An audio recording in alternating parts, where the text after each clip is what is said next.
So I'm going to present what I think is the most direct path that the average person could take if today they decided they wanted to go from no competitive shooting experience to shooting in the next Summer Olympics in 2028.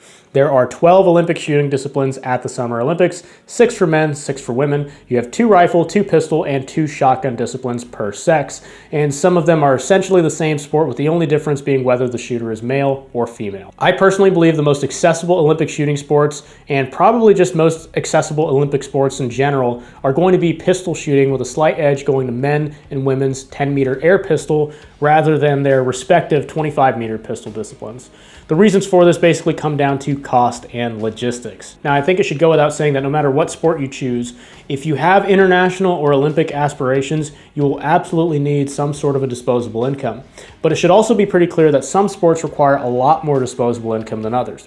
Just look at how much more expensive it is to get a kid into ice hockey over something like track and field. In a similar vein, I find the rifle and shotgun sports simply have greater barriers to entry than pistol shooting. From the cost of the guns themselves to the cost of ammunition, the cost of and access to facilities, additional equipment costs like the, for lack of a better term, bondage suit in rifle.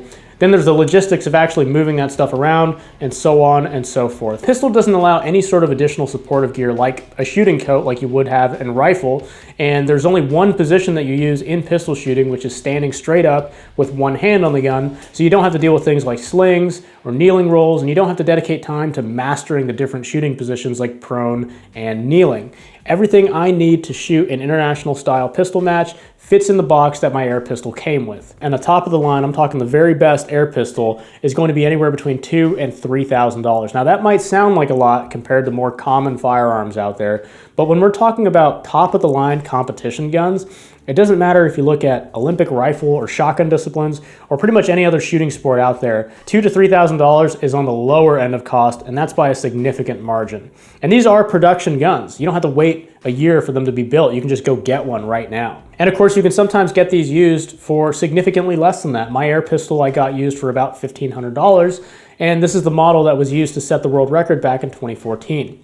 Maintenance is pretty simple. It mainly just consists of ensuring the O-rings are replaced regularly. You're not having to worry about things like regular rebarreling like you would in a centerfire rifle sport, for example. Air pellets are also extremely cheap. Even the top of the line match grade pellets, you're looking at like $20 for 500 pellets. Targets, they're paper, they're small, they're cheap. Half the time I practice air pistol, I print out targets on regular paper on a regular office printer. The only other thing you may need is a scuba tank to refill your air cylinders. But if you have an air compressor or a dive shop nearby, you can get your cylinders refilled that way. As far as finding suitable facilities, it's an air gun. Depending on your jurisdiction, you can shoot these in your backyard. You can shoot these at any range in America. You can shoot them in your home without ear protection and without a very robust backstop. As for the other pistol sports, for men, there's 25-meter rapid fire pistol, and that is also fairly accessible, but I wouldn't say as much as 10-meter air pistol. There is one gun that is used by every Olympic level rapid fire shooter currently, and that is the Pardini SP22, and it costs about $3,000 new. Again, that is on the lower end of cost when we're talking about top-of-the-line competition guns in any serious competition. And it's chambered in .22 long rifle. The minimum quality .22 ammo I would shoot for practice and low-level competition costs about 7.5 cents per round, and that would be CCI standard velocity. The main hang-up for most people when it comes to 25-meter rapid fire is finding facilities they can have regular access to that lets them shoot on 5 separate targets.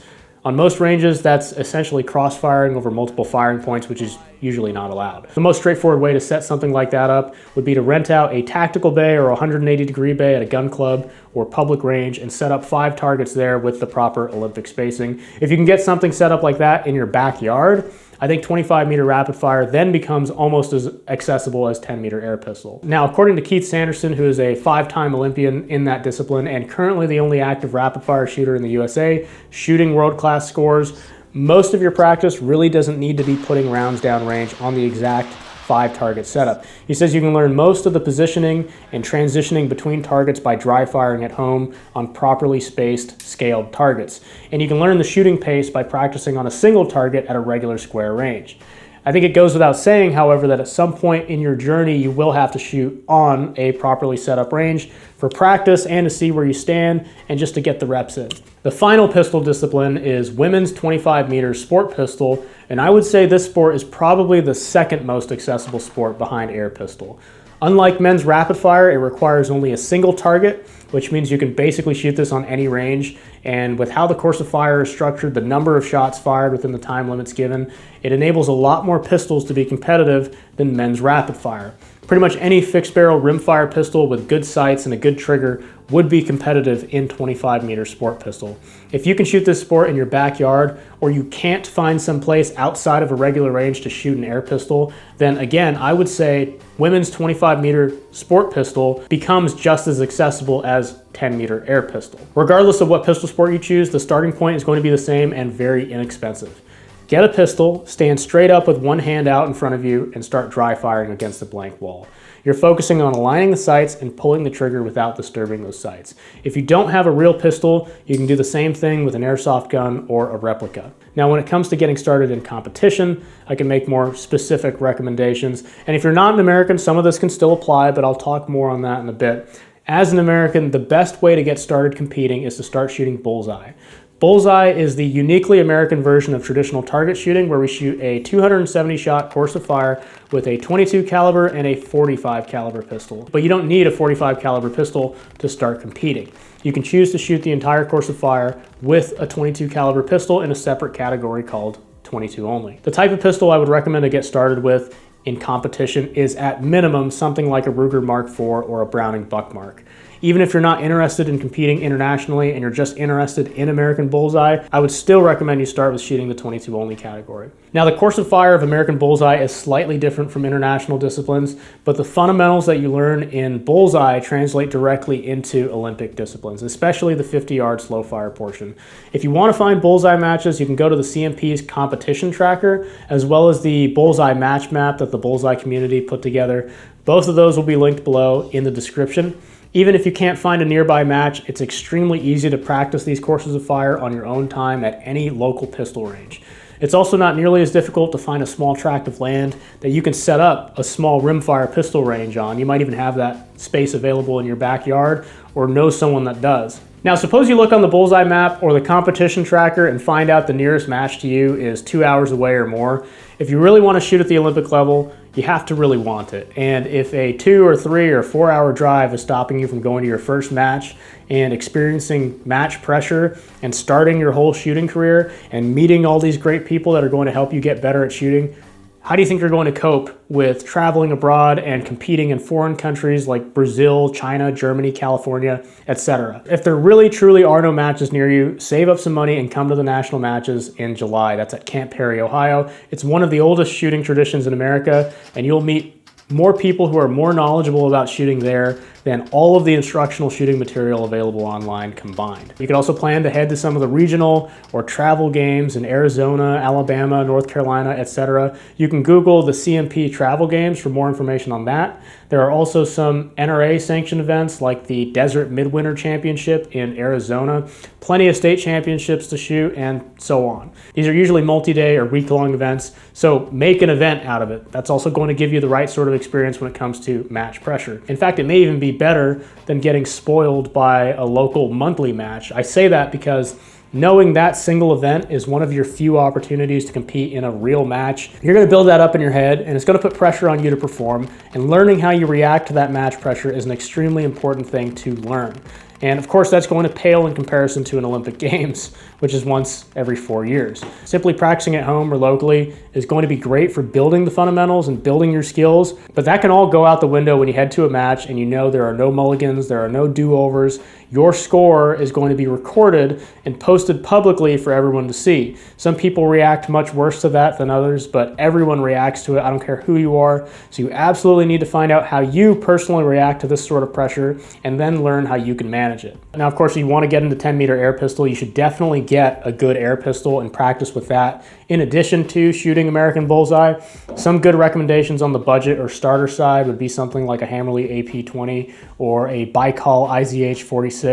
Both will provide the same level of precision as the top of the line air pistols out there, but they'll lack some features or adjustability present on the higher grade of guns. Most notably, the IZH-46 is actually a hand-pumped air pistol, which for some people getting into the sport, that might actually be preferable.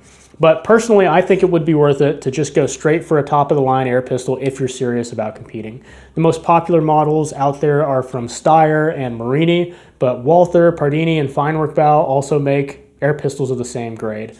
The same goes for the 25-meter disciplines. If you're really serious about it, you should probably just shell out the cash for a Pardini SP22, which can be shot for international 25-meter sports and American Bullseye. Both American Bullseye and the international disciplines will supplement each other. There's just a lot more opportunities to shoot bullseye here in the United States, and that's why I recommend you shoot both. If you're a female shooter, and chances are if you're watching this video, you're not, but if you are, I would recommend getting a higher end target pistol to start shooting both bullseye and 25-meter sport pistol. Instead of getting something like a Ruger Mark IV, get something like a Hammerly 208 or 215 or an older high standard Victor. There are more 22 caliber target pistols out there than I could possibly list here, and they all shoot great. Of course, the only roadblock would be support and parts availability, which can get spotty at times for some of these models. But the reason why I make this distinction for women's 25-meter pistol is due to how the course of fire is structured. I can say with a straight face that older target pistols like the Hammerly 208 would still be a viable and competitive gun internationally, and they're significantly less expensive than something like a Pardini SP22, all the while being significantly better than a lot of entry-level pistols like the Ruger Mark IV. The same cannot be said for men's rapid fire. I think you pretty much need a Pardini SP22 if you want to be competitive on the world stage. I also think American Bullseye translates better to women's 25-meter sport pistol than it does to men's rapid fire. So shooting bullseye in addition to air pistol will put you ahead in air pistol and women's 25-meter sport pistol. In fact, many, if not most women who shoot 10-meter air pistol at the Olympic level also shoot 25-meter pistol at the same level. That's much less common with men's 10-meter air pistol and men's 25-meter rapid fire pistol. As a side note, they were planning on replacing men's 25-meter rapid fire pistol with a men's version of women's sport pistol in 2028, but they didn't do that this Olympic cycle, so they may very well change that in the future. Regardless of if you're a man or woman, I do think that you should shoot both an international discipline and American Bullseye, or if your country has some sort of equivalent service pistol shooting. In some ways, American Bullseye and service pistol shooting is more difficult than international disciplines, so it's a great way to cross-train. Bullseye is also usually cheaper in terms of match fees. It's a lot more laid back. You'll meet tons of great people. It's a good environment to make mistakes, to learn from those mistakes, and you're going to get a lot of shooting in. For reference, your average bullseye match is 270 shots, which includes 90 shots of slow fire and 180 shots timed in rapid fire. Usually your match fee is about $20 to $30 at a local match and can be $100 to $200 for a regional or national level match. Your average 10-meter air pistol or 25-meter pistol match is going to be 60 shots, and it will usually have about the same or sometimes an even higher match fee for those same 60 shots. As for finding international style matches here in the USA, the most important place you're going to want to look is the USA Shooting website. You'll also probably want a USA Shooting membership if you're serious about this. USA Shooting is the organization that selects and sends our shooters to the Olympics, and for the 2028 Olympiad, they are using a selection match process for the pistol disciplines. This means that there are going to be a small number of designated selection matches every year, and the top performers will be selected to represent the USA in the upcoming international match that the selection match is for. And that includes World Cups, World Championships, and the Olympic Games. They've also made it so that if you perform well enough at these selection matches, you can qualify for partial or total financial support to go to that international event. For the Olympic Games, the money comes from the U.S. National Olympic Committee, but for World Cups and such, in the past it was unclear whether or not there would be funding for shooters. Another place you can find air pistol matches is, once again, the CMP competition tracker. Most of these are going to be at the CMP facilities in Talladega, Alabama, or Camp Perry, Ohio. For NRA-sanctioned international matches, you're really going to have to keep an ear out, as they're quite few and far between. If you're shooting in your local bullseye matches, the best resource to find out about international pistol matches is going to be other competitors, because there is a lot of crossover between bullseye shooters and the international disciplines. Now, if you live in other countries, especially Western Europe, you're more likely to have a gun club that supports and shoots the Olympic disciplines directly. So you can actually just go to your gun club and start shooting 10-meter air pistol matches regularly, or practice on electronic targets for 10-meter air pistol. And your club might even have some high-quality air guns and target pistols for you to practice with and try out. Sometimes they'll have top-of-the-line pistols for you to try out. So it's really a lot easier for people in some other countries to get into this type of shooting, especially in Western Europe. If you live in a country that's far from any sort of air pistol or 25-meter pistol disciplines, again, the same advice I gave earlier applies here as well. Find some sort of regional match or national match in a neighboring country, something like that, and save up to go there. Make a holiday out of it in a way. If you are an American and using bullseye as a stepping stone to Olympic disciplines, I'd say once you start shooting 96, 97, 98 consistently at the 50-yard line, you're probably at the level where you'd be competitive internationally. The difficult thing there becomes learning the nuances of the game, because 10-meter air pistol and 25-meter pistol is a little different than American bullseye. The size of the bullseyes on the targets are different relative to the size of your iron sights. Shooting indoors with worse lighting conditions and no weather to contend with is a major difference, and you do have a different arm with a different trigger that you have to master. Even something as simple as the different range commands, the different amounts of time you have allotted for a slow fire series, the number of shots in each series, this can all throw you off and will affect your score. So even if you're averaging a 97% at 50 yards in bullseye, and the 50-yard line I would consider to be roughly the equivalent difficulty to 10-meter air pistol, even though a 97% should theoretically translate into a 582 out of 600 points over a 60-shot course of fire, don't be surprised when you shoot substantially less than that when you do start shooting air pistol. Currently, world-class scores in every Olympic pistol discipline are going to be somewhere in the low to mid 580s, and that's out of 600 points. Scores like that are representative of the ability it takes to generally make it to an Olympic final. And I think if you can make it to a final, you can definitely win a medal, because the final restarts everyone from zero, and at most you'll fire an additional 24 record shots. You could probably make it to an Olympic Games shooting slightly under the 580s, like in the mid to high 570s, and depending on whether or not you get a quota slot and depending on whether or not your country has any better pistol shooters. But if you make it to the Olympics and you've never shot a 580 before in competition or even practice, you're probably not going to shoot a 580 at your first Olympic Games.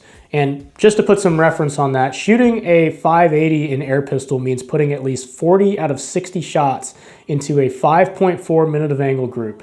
And that's with a pistol, one-handed, with iron sights. The traditional pistol sports are not easy, but that's exactly why I think they're the best sports to get into, because it only asks you to do one thing really well, and that is to be good at shooting.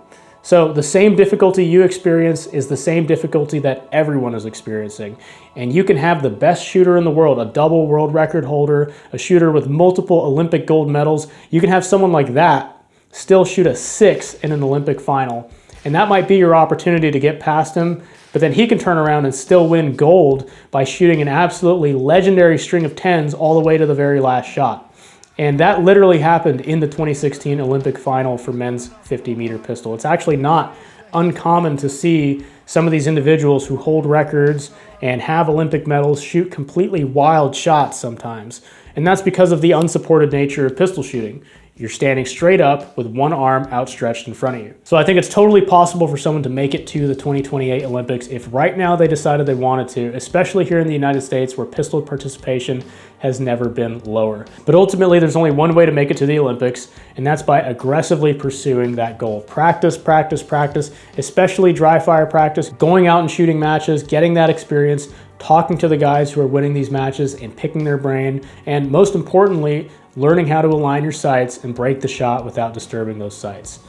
I have some videos on the subject of marksmanship that you can watch, and some of my older videos I don't totally agree with anymore, but they're still pretty decent to get you started. The Bullseye channel also has a couple of interviews with great shooters like Keith Sanderson and Jim Henderson that I think are awesome. You should definitely check those out. The one video I would highly recommend to get you started is called Path to an Olympic Gold Medal.